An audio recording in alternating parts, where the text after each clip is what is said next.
Sayyidina Muhammad wa ala alihi wa sahbihi ajma'in, amma ba'd. Faqad qala Allah subhanahu wa ta'ala fi kitabil karim wa huwa asdaul qailin. A'udzu billahi minasyaitonir rajim. Bismillahirrahmanirrahim. Ya ayyuhalladzina amanu dukhulu fis silmi kaffatan wa la tattabi'u khutuwatis syaitan innahu lakum adu mubin.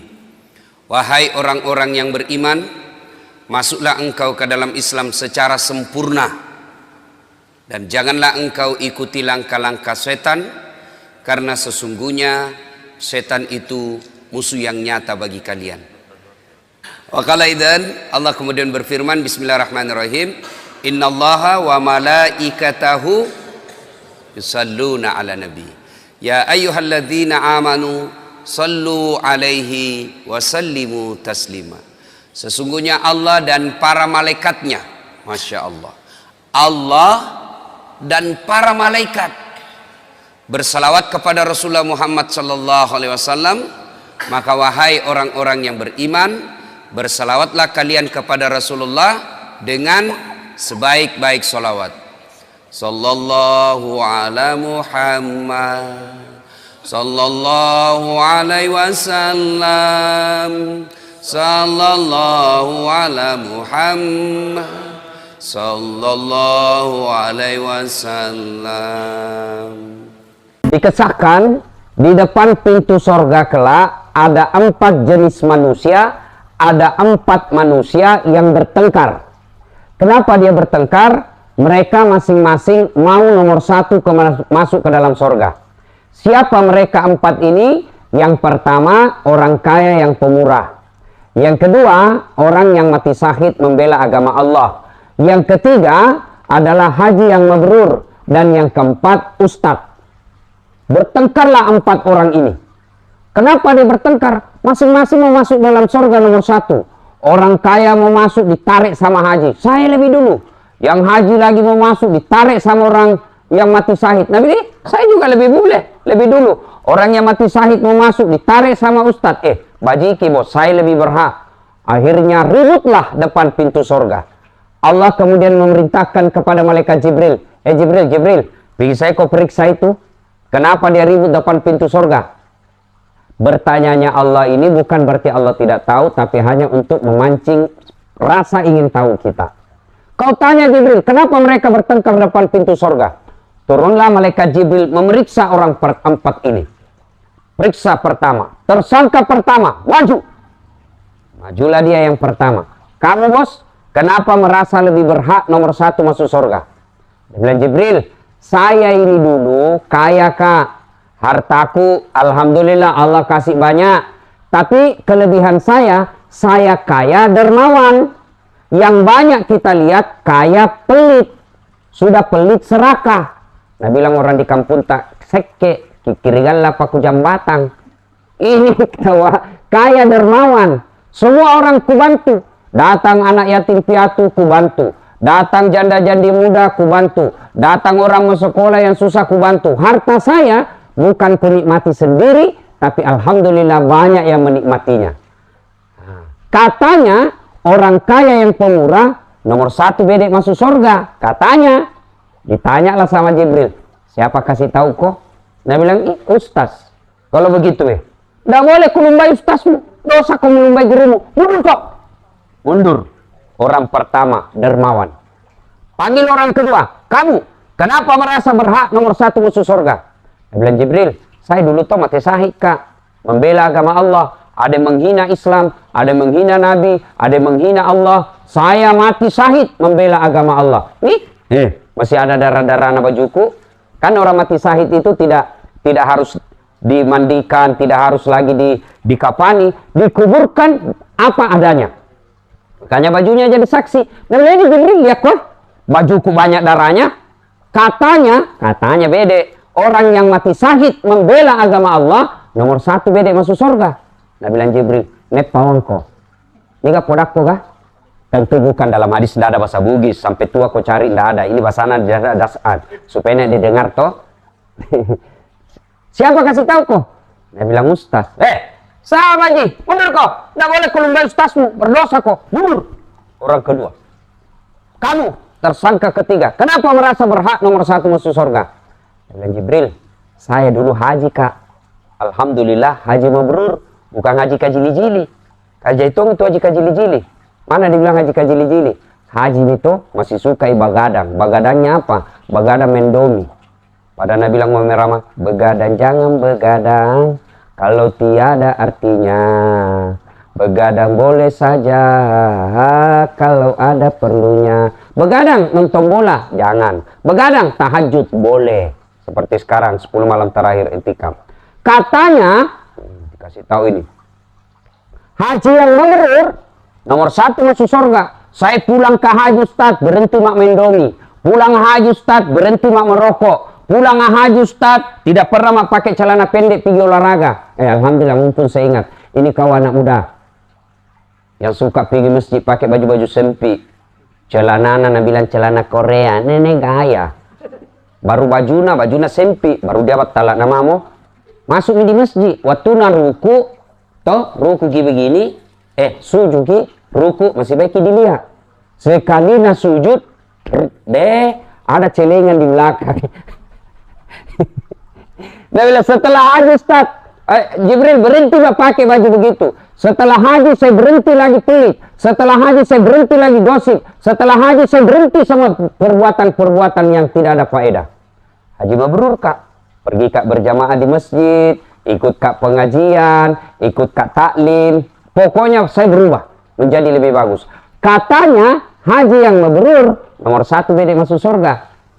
Katanya Ji. Nabi bilang Jibril. Siapa kasih tahu kok? Nabi bilang Ustaz. Sama semua ini. Mundur kok. Nggak boleh kalau nggak semua Ustazmu. Mundur. Mundurlah ini orang tiga. Terakhir yang keempat. Tersangka keempat. Maju. Maju itu tersangka nomor 4. Kamu. Kenapa merasa berhak nomor satu masuk surga? Nabi Jibril. Saya minta di Ustaz ini cerita semua ini. Naknya Ustaz kah? Saya Ustaz Latif. Oh, kau Ustaz. Kalau gitu, masuk mau balik. Silakan. Jangan kau hanya bicaramu. Masuk dari Ustaz. Melangkah itu. Tinggal beberapa langkah masuk surga. Istighfar kisah ini Ustaz kah? Astagfirullah. Nabi bilang ini 3. Kenapa kau sedek? Kalau bahasa Makassar. Kenapa kau sedek? Talekang. Disuruh mau kau masuk. Istighfar kau lagi. Jangan kau hanya bicaramu situ. Masuk mau kau. Nabi bilang begini Jibril. Begini. Betul saya dakwai mereka. Betul saya nasihati mereka. Betul saya beritahu mereka. Tapi saya ini jadi Ustadz Dasat Latif. Saya bisa jadi mubalik seperti ini karena jasa-jasanya orang kaya. Maksudnya apa? Saya jadi Ustadz karena ada orang kaya kasih saya pembeli buku. Sehingga dari buku itu saya belajar. Saya jadi Ustadz karena ada orang kaya bangun sekolah. Tempat saya belajar. Saya jadi Ustadz karena ada orang kaya bangun masjid. Tempat saya dakwah. Saya jadi Ustadz ini karena jasanya orang kaya yang pemurah. Malu saya rasanya kalau orang kaya aku dahului. Padahal orang kaya banyak jasanya dalam hidupku. Saya tidak enak. Saya masukkan mendahului orang kaya. Lalu orang Ustadz ini berkata, Jibril, saya sudah menerima penghargaan Allah untuk memasukkan saya surga nomor 1. Tapi saya memuliakan orang kaya yang pemurah. Biarlah orang kaya dulu yang pemurah masuk ke dalam surga. Akhirnya disepakati pada saat itu, orang kaya yang pemurah nomor 1 masuk surga. Saya ulangi, orang kaya yang pemurah, orang kaya yang baki, didekut, kikir galang, macarina, mabuaja, nomor 1 kau juga masuk ke mana? Ke neraka. Pilih mako, mau kau masuk nomor 1 dalam surga, jadilah orang kaya yang pemurah. Mau masuk nomor 1 masuk neraka, pelit mako. Ini ibu-ibu nih yang menyaksikan saya. Tuh, pasti banyak ibu-ibu orang kaya yang lihat kayak ini. Karena itu semua rekod bu. Sabana tahu kelas. Ibu-ibu tuh yang banyak cincin tak, berlian, mana gigina nak kawak tongi. Tuh, nak kasih beleci. Badan sabun dah saja 3 macam. Lain itu sabun keteknya, lain sabun badannya, sabun mukanya. Banyak cincinnya, banyak berliannya. Begitu ibu meninggal, ayo, siapa yang pakai itu cincin tak? Siapa? Anak. Bukan, istri kedua. Makanya, daripada itu hartamu, cincinmu nak pakai istri kedua, lebih kau sedekahkan sekarang. Inilah kehadiran Summa Rekon Tauwa. dia tidak makmur sendiri, dia tidak bahagia sendiri, tidak mapan sendiri, tidak sukses sendiri. Sebagai developer, bulan Ramadan berbagi. Berbagi dengan cara apa? Nah, undang tawa anak yatim. Tapi jangan tawa cuma 1 kali 1 tahun, Ramadan saja, antara dulu pencitraan. Toh, jangan 1 kali 1 tahun, karena yatim tawa tidak 1 kali 1 tahun makan. Dan demi Allah, perumahan ini saya, nanti selesai acara kalau ada mau tanya jawab, saya lihat beberapa pengemban yang masuk organisasi real estate Indonesia, kalau dia bangun masjid, kalau dia selalu sejahterakan pegawainya, terutama pegawai terutama. Yang sampai pegawai setengah mati, pasarkan baru dia setengah mati tidak dapat bonus. Ya, berikan kemudahan. Iya, itu dalam syariat. Sebelum kau kasih orang jauh, bersedekah pada 1 kilo dari perusahaan, 10 kilo dari perusahaan, yang pertama menurut syariat pegawaimu dulu. Tapi alhamdulillah tawa pegawainya ini baik di tawa. Dan lewat-lewat kok kalau tidak syukur kok. Nah, oleh karena itu bersedekah.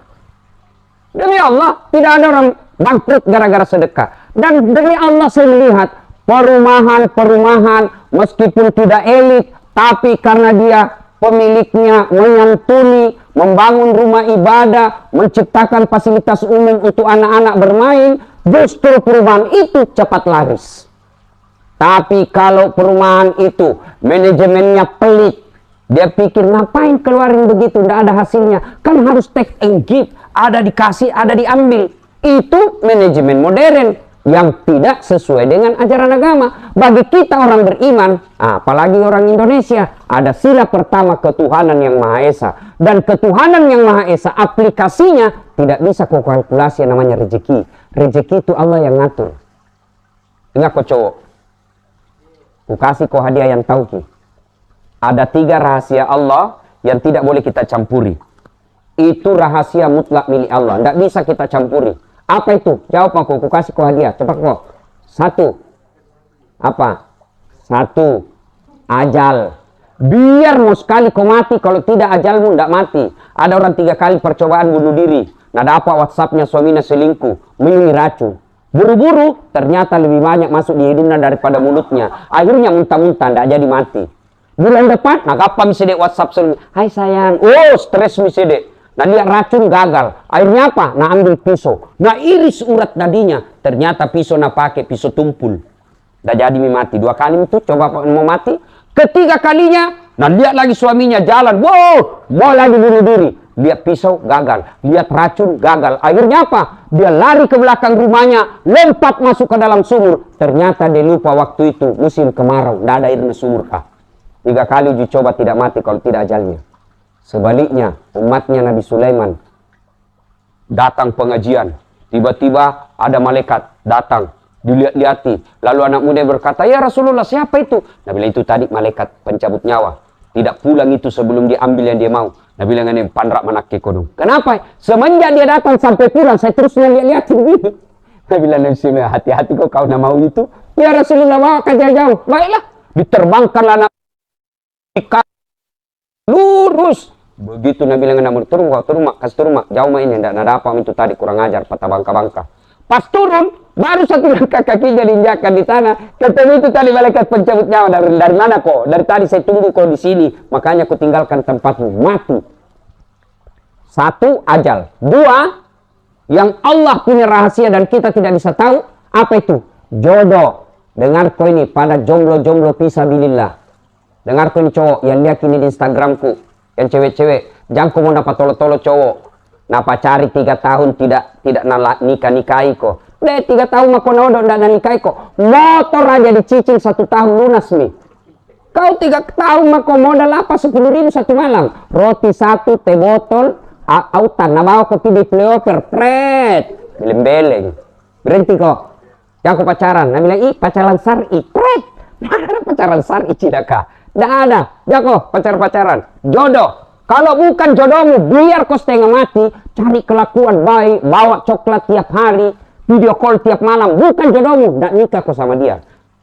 3 tahun pacaran, tidak jodoh, putus. Begitu dapat pasangan baru 2 minggu pacaran, nikah. Kenapa? Dijaga lagi sama security. Jodoh. Yang ketiga, yang menjadi rahasia Allah adalah rezeki. Maka, ayo, jangan putus asa soal rezeki. Tadi saya keliling-keliling lihat, cantik-cantik rumah orang. Nah bilang temanku, bisa aja beli ini. Ustaz boleh? Jangankan ini kau bisa beli. Yang lebih mewah dari ini bisa kau beli kalau Allah mau. Wala tayasu min rahmatillah. Jangan kau putus asa akan rahmat Allah. Dirimu miskin, tapi Allah maha kaya. Dirimu terbatas pekerjaanmu, tapi Allah tak terbatas. Yang penting kerja kok. Jangan kau cuma berdoa. Ya Allah, mudah-mudahan saya bisa punya rumah 2 di Sumarekon. Baru pengangguran kau tidak bekerja. Nenek lu gawang. Bapak saudara-saudara sekalian, tidak ada yang mustahil di sisi Allah. Coba saya selalu contohkan ini. Adik-adik, tahu kok cicak?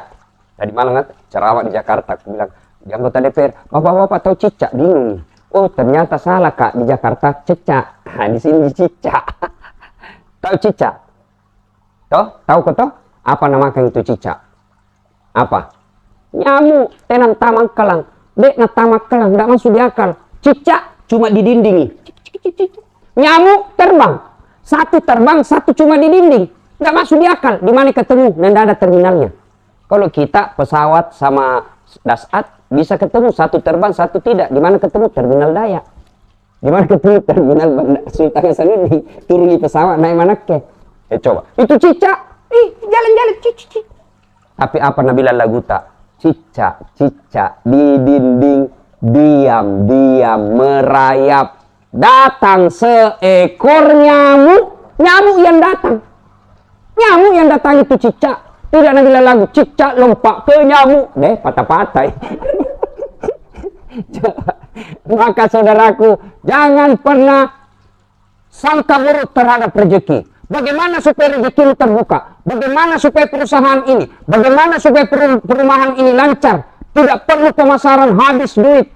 Promosi ke TV, promosi ke ini. Lebih kau promosi apa? Sedekah, bantu anak yatim. Aku yakin Allah bukakan pintu rezeki. Percaya itu.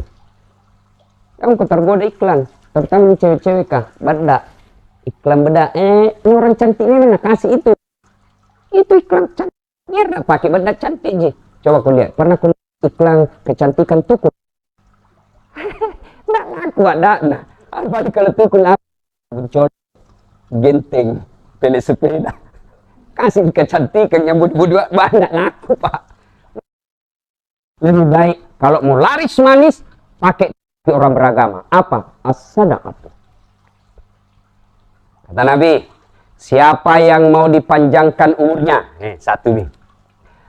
Tertolak dari bencana, 2 mil. Dan diberikan rezekinya, dilapangkan rezekinya, maka hendaklah dia bersedekah. Jangan amalkan. Adik-adik nih di sini yang sampai sekarang usianya sudah memprihatinkan. Nah bilang di kampung cewek ini megaribi, cewek kodong, tinggiskan sekolah banyak warna, tapi tidak ada pisuamina, kataku orang laki-laki lamar ki. Nah, bagaimana caranya? 10 malam terakhir ini. Bangun sholat tahajud. Manfaatkan kemuliaan Lailatul Qadar. Lalu nasar kok janji. Ya Allah, kalau tahun ini dapat kak jodoh, saya sedekah. Saya sumbang anak yatim 10 juta. Tiba-tiba lewat orang yang mau cari jodoh. Dia bilang, dikabulkan doa hata ini. Saya juga cari jodoh Mak di situ. Undang mak, ku kasih nikah kok. Selesai. Sedekahlah. Ada bapak ibu sudah kesana kemari dokter, tidak sembuh-sembuh, dan memang bukan dokter yang sembuhkan kita. Siapa? Allah Subhanahu wa Ta'ala. Maka kalau sudah capek berobat, coba pakai terapi sedekah. Insya Allah tertolak dari bencana, panjang umurnya, murah rezekinya, sedekahlah. Dan yang keempat kata Nabi keutamaan sedekah, menggugurkan dosa-dosamu seperti air yang ada kotoran, lalu datang itu air membersihkan itu kotoran. Ini cantik nih. Saya tidak nusoting cantik ini, bagusnya airnya. Ini air, kalau ada di sini kotoran, lalu lewat air, maka kotoran itu dibersihkan oleh air. Begitulah faedah dan keutamaan sedekah membersihkan dosa-dosa. Jadi kalau ada di sini banyak pak kepala talang, panrasurasu, panipen, sedekah kau Ramadan ini. Sedekah. Maka insya Allah sedekah itu akan memurahkan rezekimu. Yang kedua, ketika Rasulullah Sallallahu Alaihi Wasallam usia 40 tahun, kemudian Khadijah 60 tahun, sakit beliau Khadijah, demam. Lalu dia panggil anaknya, Fatimah, ta'al, sini kau dulu nak. Kalau saya kira-kira demam, cek, sini kau dulu nak. Kenapa Pak? Ibu, ya, kan Khadijah yang manggil, sini dulu nak. Kenapa? Sebentar lagi ini ajal menjemput saya.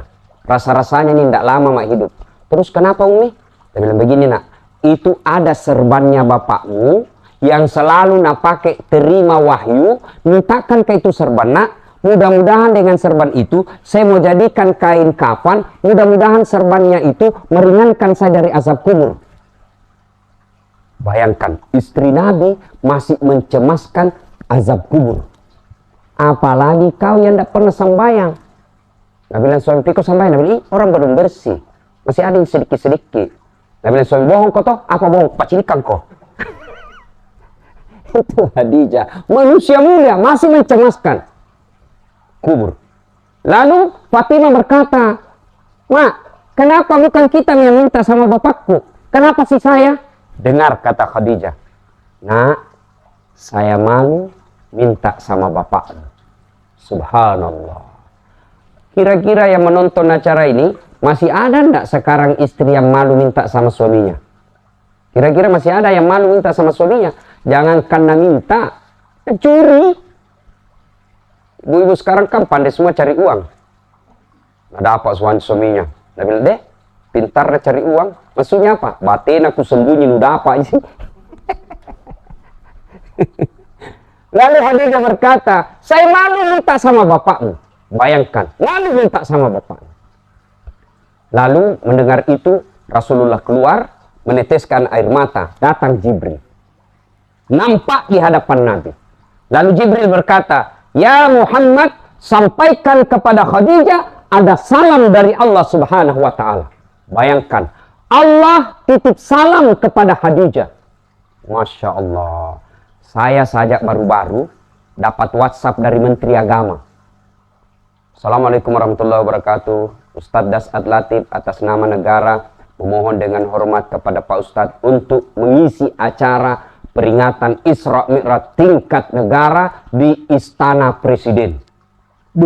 Begitu saya dapat ini WhatsApp, langsung ku kasih lihat semua temanku. Ku bawa ke pulang kampung HP ku kasih lihat semua WhatsApp. Lihat temanmu, sepupumu, bukan kaleng-kaleng, menteri. Coba, saya sudah bangga, menteri diundang ke Istana Presiden, padahal Presiden ada hilang masa jabatannya. Ini Allah yang titip salam. Sampaikan kepada Khadijah ada salam dari Allah. Subhanallah. Tidak cukup sampai di situ.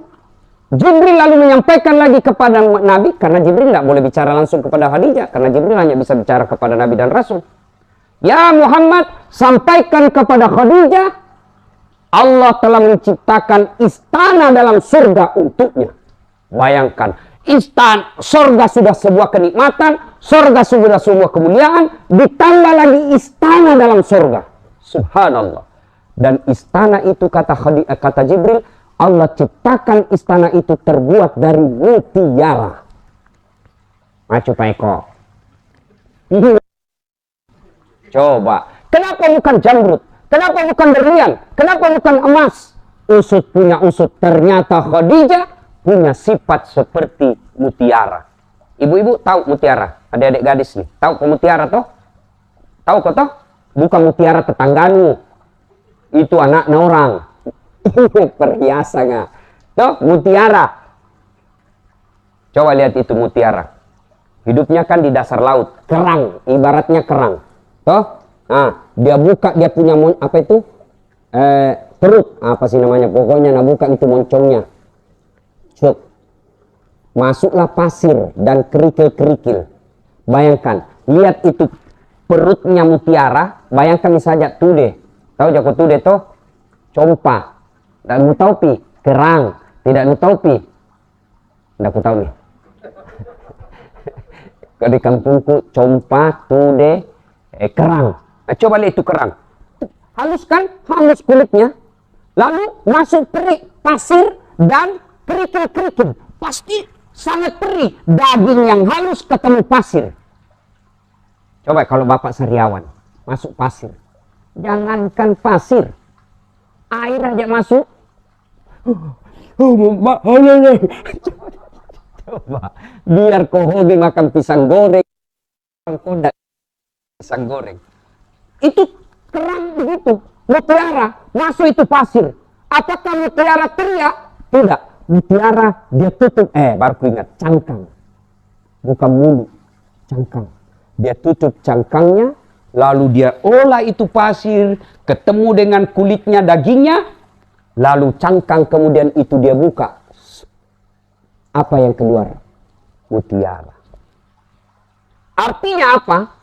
Khadijah diberi persembahan istana dari mutiara. Karena Khadijah tidak pernah mengeluhkan, tidak pernah menyampaikan susah hidupnya kepada orang lain. Dia tutup saja cangkangnya, dia tutup saja perutnya, dia tutup dirinya, lalu dia berdoa kepada Allah biar Allah yang selesaikan masalahnya.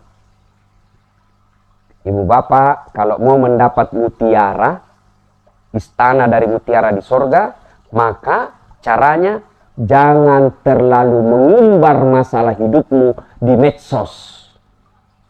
Bertengkar sama suaminya, langsung update status. Tak kusangka kau begitu. Beleng-beleng. Apa gunanya kasih tahu begitu?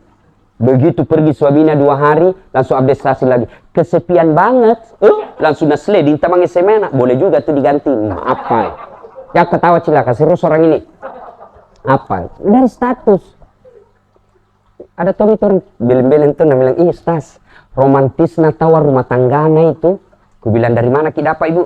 Dia bilang, tahu foto-fotonya di Instagram. Dede, romantis na. Ku bilang, sini kok berapa menit itu orang patang foto. Foto 30 detik. Upload 1 menit, selesai. Kau tidak tahu 23 jam sekian waktu tidak kau tahu apa ini. Foto-foto romantis. Gampang sekali di foto. Katolo itu kalau baku tarik rambui bertengkar na video baru nge-share di Instagramnya. Beleng-beleng itu aslinya. Pasti yang bagus-bagus. Maka demi Allah kalau bapak ibu mau selesai masalah, bukan dengan di-share di medsos. Makanya saya kalau ceramah ada ibu-ibu bertanya, langsung ada cerita jeleknya suami, langsung kuskaster. Tidak boleh, berarti ibu ini yang tidak bagus. Masa cerita jeleknya suami depan suami orang lain? Ada kata ibu begitu. Pergi suaminya nak ceritain, pergi bertetangga dengan jelek namamu saya suamiku, deh. Kalau tidur ki ngoro ki, baru nak pegang warna, jelek-jelek lahir bisa nganakmu. Jangan. Khadijah penuh dengan masalah dalam hidupnya, tapi beliau tidak pernah menceritakan ke orang lain. Tidak apa-apa jika cerita Ustaz, tidak mungkin nak cerita ke orang lain. Siapa kau bantu cerita? Pamanku Ustaz, saudaranya bapakku. Siapa itu? Abu Lahab, saudaranya bapaknya Nabi. Masa nak cerita ke Ustaz, nama saudara kandungku itu. Siapa yang dorong Nabi Yusuf masuk sumur? Kakaknya tuh. Masa nak cerita ke Ustaz, masih sebut 1 kali ke itu. Siapa? Abu Sufyan, sepupunya Nabi. Maka lebih baik ceritakan kepada Allah dalam doa. Dan malam Lailatul Qadar adalah malam yang Allah malu tidak mengabulkan doanya orang-orang yang berdoa pada malam itu. Akhir Ramadan. Sekarang malam ganjil. Mari kencangkan ikat pinggang, hidupkan malam-malammu dengan ibadah, bangunkan sahabat dan keluargamu untuk menghidupkan malam Lailatul Qadar. Kalau mau mendapat istana dalam sorga terbuat dari mutiara, jadilah orang yang hanya mengeluh kepada Allah, tidak pernah mengeluhkan persoalan hidupnya kepada manusia. Dan kalau kau mau mendapat mutiara Summarecon Makassar, datang ke lokasi ini. Tidak mudah apa ki kalau di rumah juga kok. Datang kok di sini. Sudah itu DP. Biar datang kok tidak DP, susah dapat. Ibu bapak saudara-saudara sekalian, akhirnya mari Ramadan untuk meningkatkan kembali kecintaan untuk berbagi. Salah satu esensi dari puasa adalah menanamkan kecintaan untuk kemaslahatan bersama. Orang kaya baik, tapi kalau kaya sendiri, demi Allah tanggung jawabnya banyak di akhirat. Siapa orang baik di akhirat? Apakah orang hitam jidatnya gara-gara sholat? Tahajud tiap malam, tadarusnya 1 juz 1 hari, sholat-sholat sunnahnya banyak, tiap tapi tetangganya fakir miskin lapar tidak pernah diurusi, depan rumahnya fakir miskin tidak pernah dia peduli, samping kirinya anak yatim piatu tidak sekolah gara-gara tidak punya duit dan dia tidak mau tahu. Demi Allah, kalian orang yang begitu masuk kategori ara'aital ladzi yukadzibu biddin. Allah vonis kalian pendusta agama. Siapa? Mereka yang menghardik anak yatim piatu dan membiarkan fakir miskin terlantar. Allah ingin melatih kita agar kita menjadi insan yang peduli, sehingga dilahirkan bulan suci Ramadan. Yang terbaik di antara kita bukanlah sekedar yang full tarawihnya tapi tidak punya kepekaan sosial. Yang terbaik di antara kita bukan yang lengkap tahajudnya tapi tidak pernah mau tahu kesusahan-kesusahan tetangganya. Rasulullah Shallallahu Alaihi Wasallam menjelaskan, khairun nas anfa'uhum linnas. Sebaik-baik manusia di antara kalian adalah yang paling banyak manfaatnya buat orang lain. Demikian, ingin rasanya berlama-lama, tapi waktu jualah yang membatasi kita.